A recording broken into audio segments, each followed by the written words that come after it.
if they're not making progress quarter over quarter, or at least, the percentages don't match up, that they're showing like growth, they've hit a ceiling. They're not sure why. They don't know if it's a cultural issue, like the team culture has kind of broken down.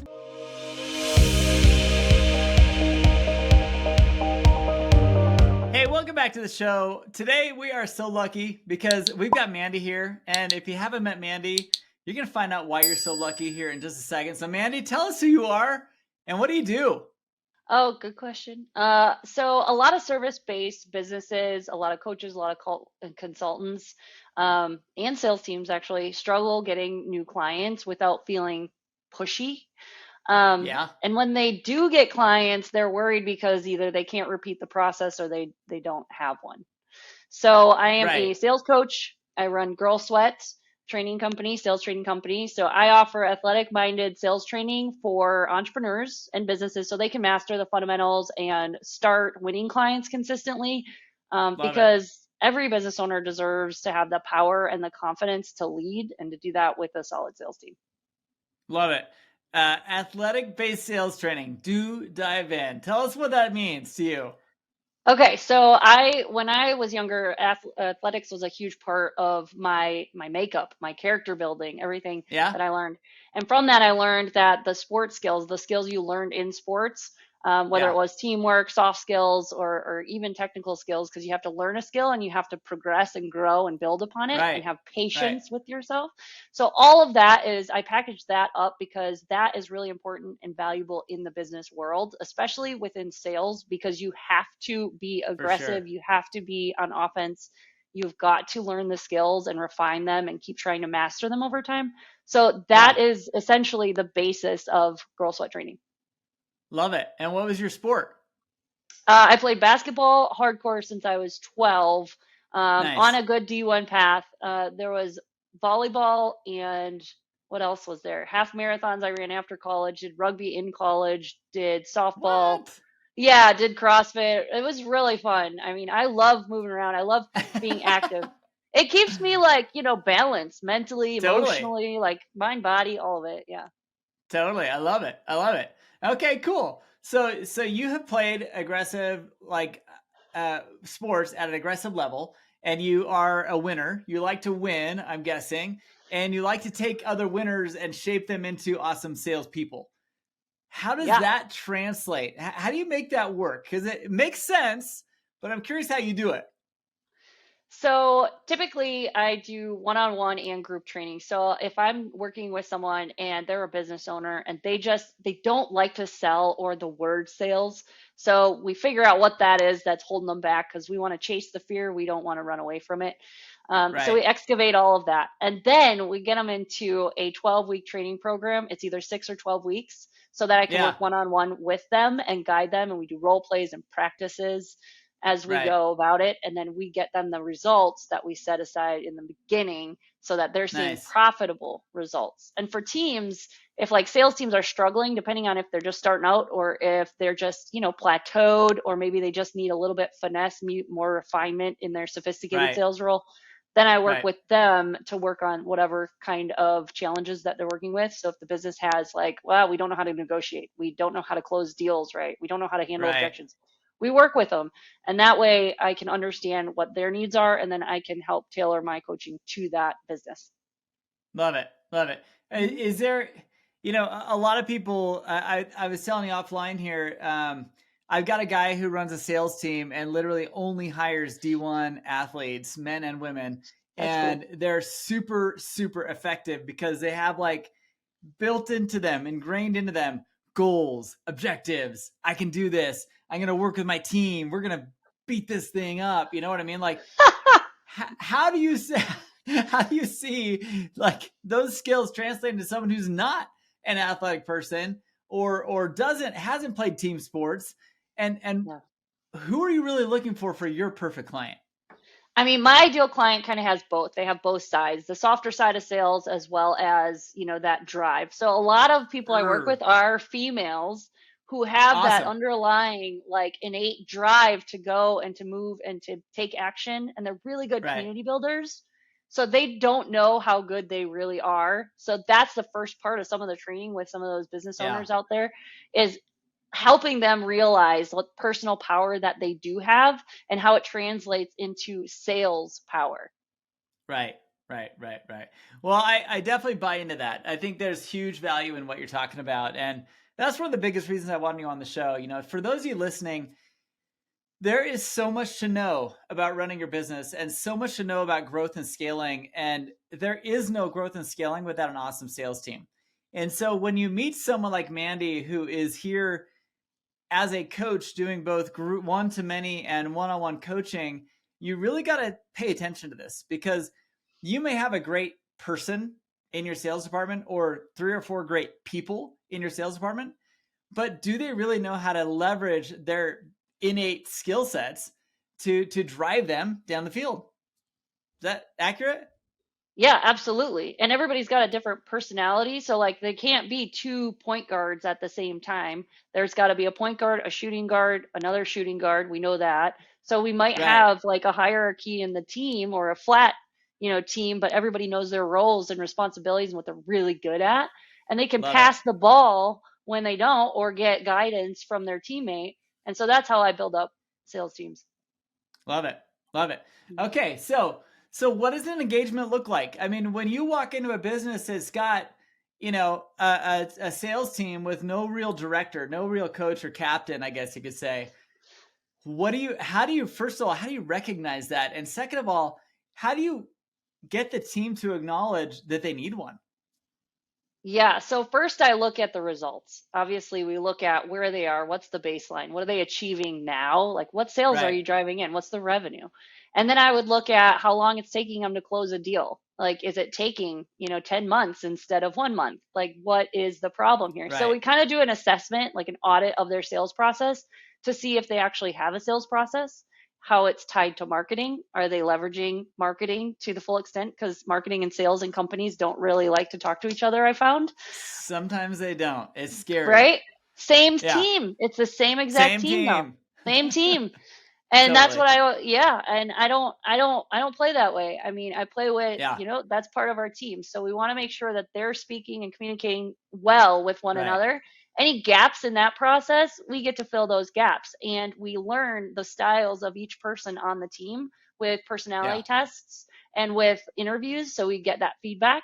And then I go in and I'm like, okay, we understand. Now, what do the managers think, if there is a manager? What do they Right. see in the data? And then we focus on those, with those objectives, those key economic objectives, and then I Totally. tailor the training to that to help them. Awesome.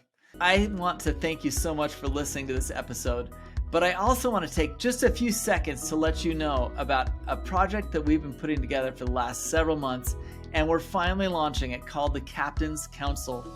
You see, as a CEO or operator of a business, it can feel like you get stuck in your own head a lot of the time.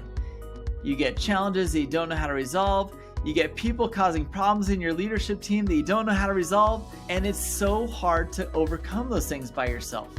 You don't have to anymore. Join the Captain's Council. Captain's Council is a group of other CEOs and operators and owners of businesses where we come together once a month for several hours to discuss the biggest challenges you're facing. You express to the council of 8 to 10 people about what's going on. Where do you feel stuck? And these other people are in the same boat as you. They're running and operating their own businesses. They're your peers. They help you kind of dissect what's happening and help you see things that you may not have seen all by yourself. If you don't have a good, strong network of people around you, come join the Captain's Council. This is going to be something that will change the way you run your business and open your eyes to opportunities that you have never seen without the help of your peer group. Come check it out, captainscouncil.com. No, you're so right. I mean, it is sad when I see, because I come from the marketing side, and when I see a revenue organization, we'll just call it a revenue organization within a company, so dysfunctional that the sales team feels like they've got to generate, leads out of nothing. And the marketing team's like, well, what do you mean? We're generating 100 leads a day. Why aren't you converting these? There's like this total dysfunction going on. How do you see that? And how do you help adapt those two teams to align together? Yeah, so I had a lot of training back in college in corporate communications, and that was also because I had recovered from a lot of different things when I was younger. So there was a lot of like self-discovery that went on and self-development, self-awareness. Personal Nice. development is huge, by the way. If you are in Yeah. sales, personal development is number one. You got to manage your own emotions and your own mental state. So Right. when I go in there, I don't look at it as dysfunction. It is dysfunction. It's not functioning properly, but I look at it as a Right. disconnect in communication breakdown. So the Gotcha. breakdown of the communication between one team and another, if we don't know exactly the process from when that lead is a lead and what the word lead means to each team, Right. we're going to have a hard go, because marketing is always going to be 100%. like, we're giving you leads. They're like, they're not good enough. We don't even know what they are. Those aren't, where are they from? What are they doing? Totally. Yeah. So we get clear. Clarity is the best. Clarity is the best. Just imagine if you were on a basketball team and you ball gets thrown in bounds and you forget which way you're supposed to be going. I mean, I've done it. Totally done it. Awesome. All right. So clarity on which direction you're going. What half are we in? What quarter are we in? How do we go? How do we know where to go? How do you build that alignment with your team? Because, a lot of sales teams I've noticed, the CEO or the director of sales or whoever is in charge of that operation, they tend to come in and say, all right, we're competing. Everyone's going to, the winner gets this and the winner gets that. How do you, I know that that's important, but how do you get them to align to an objective or a goal or a mission? Well, first you bring the whole team together. I mean, you got to work on those economic objectives as a unit, because otherwise they're just like doing and not thinking. We also need leaders. We need people who think strategically, critically. So having them as a part of that process of building like the 3 economic objectives, like, hey, we want to bring in 100 new business leads, and we want to close at a 20 or a 89% ratio, or whatever the numbers are. Right. At least you've got the team who is discussing that, and they can understand the numbers, because a lot of people don't understand the numbers. That's number one. They don't know what their activity is doing to impact the numbers and where their importance lies and their value lies. So getting them all on the same page when they're in the room together and building that out within like a day, that is going to help. And then every morning they should be saying the same economic objectives. Here are our economic objectives. What's our week's goal? Here are our economic objectives. What's the next week's goal? And keep it consistent. It's like your coach is never going to tell you, we're going to do these plays this quarter, but then we have a whole new set of plays that you've never heard of that we're going to bring in. It's like, that doesn't happen. That doesn't work so well, does it? Yeah. No, because the goal has to go down all the way to the bottom, all the way to the people talking feet on the street. Totally. Mm-hmm. Totally. No, it totally does. And even into the other arms of the business, right? Like, you believe it or not, when a sales team is aligned and then they align themselves with the marketing team, and then lo and behold, they even get the product development team to be like, oh, wait, the sales guys are saying that people want this, right? Like, it's so fun. It's so fun. It's so freaking fun. I can't tell you. I will not. Yeah. It's so fun. No, it really is. And, I've got an engagement coming up with a new client that I already know going out there next week. I already know that this is going to be the biggest problem, is this alignment between the marketing messaging, leads coming in, and the sales team not knowing what to do or where they're from. And then that bouncing into a product with every resource. Like, they just don't align very often. And if you're listening and you feel like you're out of alignment, it takes someone really smart like a Mandy to come in and say, guess what? You don't have a sales problem. You've got a whole revenue problem here. Like, you got dysfunctional stuff going on. And while I can work with your people to close deals, let's fix the whole system, right? Yeah. Yeah. Let's fix that bucket that's got holes in it so that we can carry a full bucket of water all the way up. That's not a sports analogy. That's just a bucket analogy. Yeah, there's a lot of buckets in basketball. Jack and Jill. Yeah, there you go. You got it. You got it. All right. So Mandy, help us understand, you've talked about one-on-one training. You've talked about one-to-many training.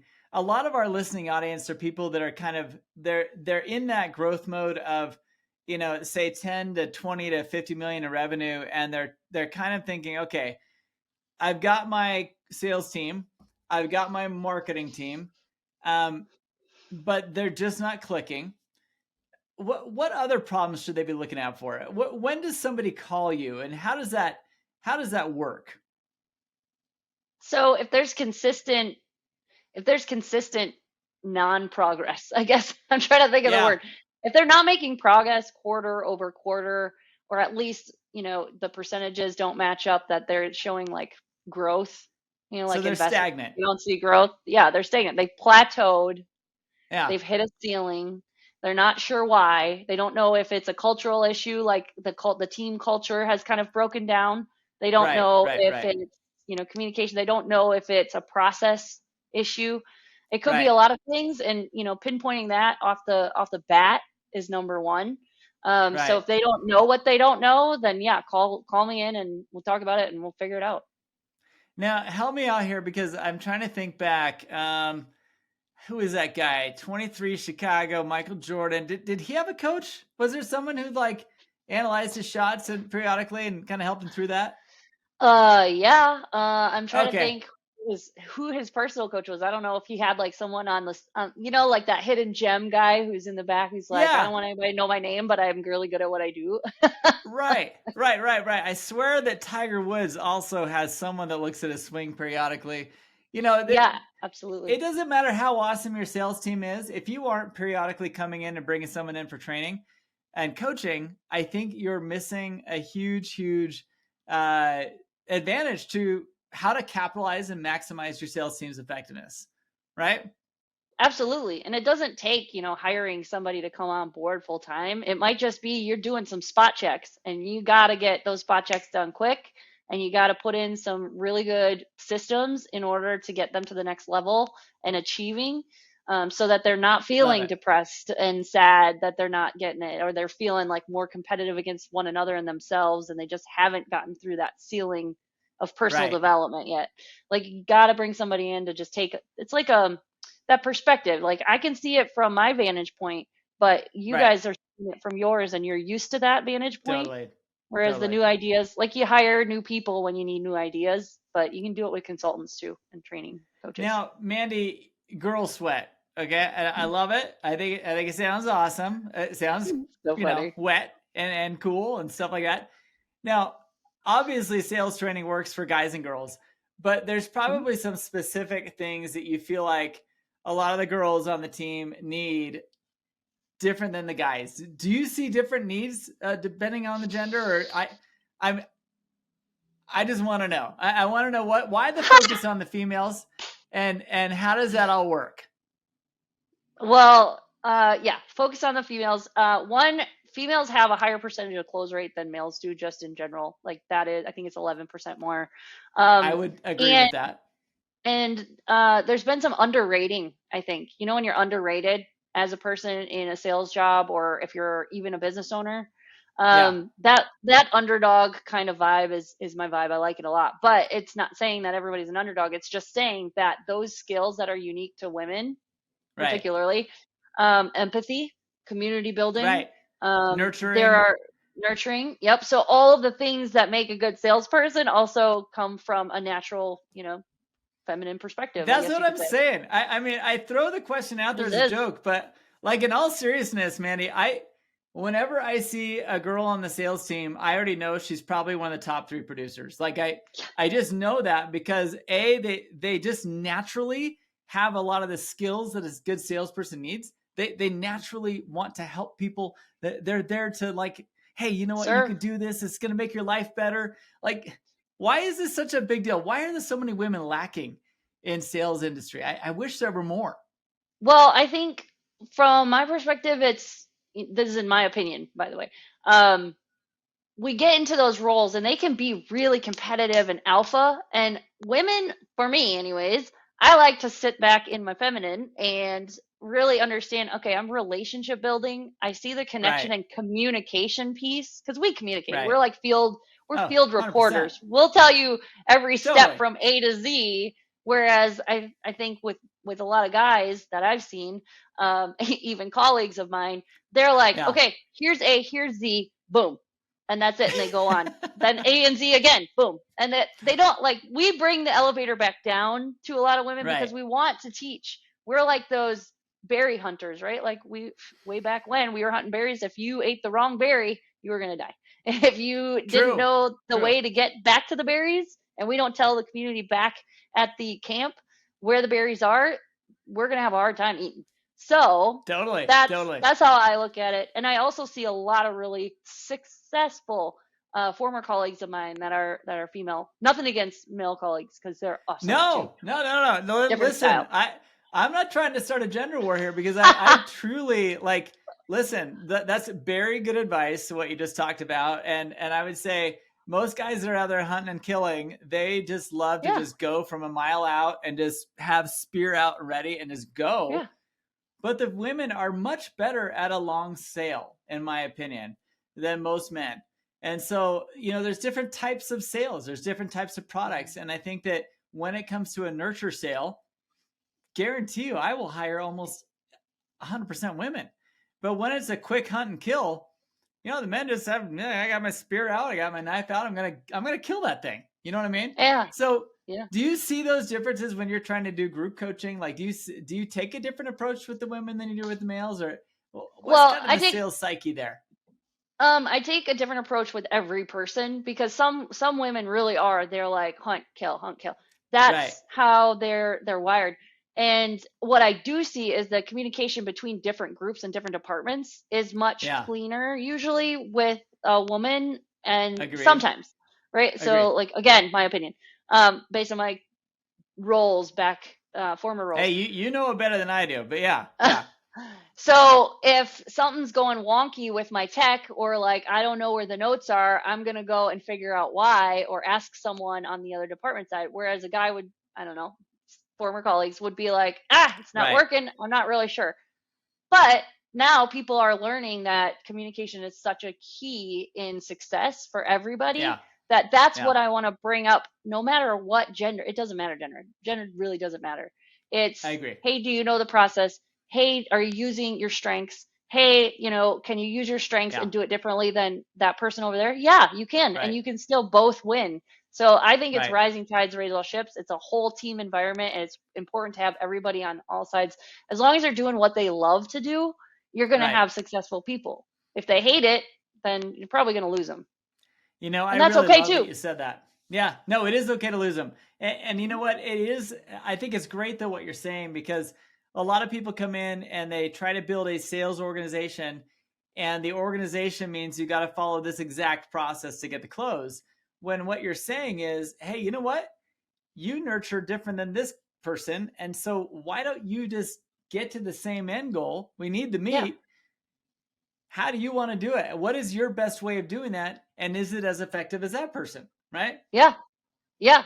I I mean, if like you that. don't try it, you're probably always going to wonder. So why Right. not try it? And what's the worst case scenario? You don't win one sale. Well, I bet you any money you're going to win 5 more if you just figure Right. this out. And then we go on to the next process or system.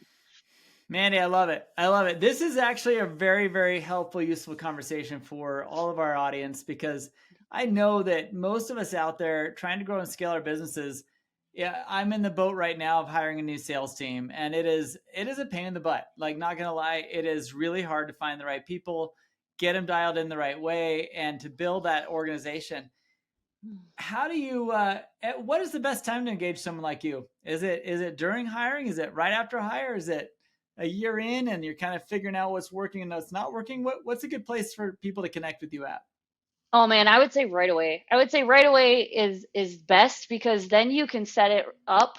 Like once if they've got a few hires that they like, then I would get it right at Right. that beginning stages. Yeah, get everybody on the team, understanding the process, understanding the system, and everybody focused Love in the it. same direction. Yeah. Love it. Love it. Fantastic. Well, listen, Mandy, before I let you go, because I really want to, I just love, I'm digesting what we've just talked about, because I really am like, this is top of mind for me right now. And Yeah. so I have a feeling a lot of our listeners are in the same boat. This is top of mind. Sales teams, sales training, cleaning things up? How do I pull myself out? Like all those things are on top of a lot of people's minds right now. How do Mhm. you, is there someone that has mentored you? Do you want to give a shout out to someone who is like kind of got you to see the world of sales the way you see it now from this athletic background you come from? Yeah. Pat Summit. I'm not gonna lie. Pat Summit All right. was a coach that I learned from just by reading her books. I wanted to play for when I was a kid, right? Like those are the Awesome. dreams. But the reason I say that is because she not only developed kick arse teams, but she also developed amazing women, Love it. amazing Right. humans. Right. Like they are leaders in the community wherever they go after they're done, doing the basketball thing. Right. That's what Right. I saw before she passed, obviously. Love Yeah. it. Love it. That's a great shout out. And I would challenge anyone to look her up, check it out. If you don't know Mm. who she is, you'll find out pretty quickly. And amazing inspiration. Love it. Well, thanks for having me. I'm really grateful. Hey, what did you think of that episode? I loved it. I don't know about you, but just like we talked about, some of the greatest players, some of the greatest egos in sports all have had coaches who can help guide them, refine, get their skills even leveled up more than they are all by themselves. And if you've got awesome salespeople on your team, or maybe you've got lots of disparate egos running around trying to run your business, run your revenue, you can find strength in building a team community feel for your organization. I love the conversation. I love where this went. And if you have questions about leveling up your business, one of the best places to talk to, one of the best types of person to talk to is another CEO. There's something about talking to two CEOs that gets you going down a path that you don't ever get to with most people in daily conversation. And that is, they understand you and your business way more than even your employees do because they understand the burdens you carry. If you're a CEO feeling like you're carrying the burden alone and you need some other people to talk to on a regular basis, check out captainscouncil.com. That is our next level of this podcast. We bring a lot of the people you've heard on our podcast into groups and forums where we have 8 to 12 members, CEOs and founders who connect on that next level. How do you deal with this problem? How do I deal with this HR thing? How do I keep these people happy? How do my sales systems get so far out of whack? Talking to other CEOs will give you that insight you need. Check out captainscouncil.com. If you're loving these interviews on the podcast, you're going to love the community we've built around our CEOs. So check it out. We'll see you in there, or we'll catch you on the next episode of the Growth and Scaling Podcast.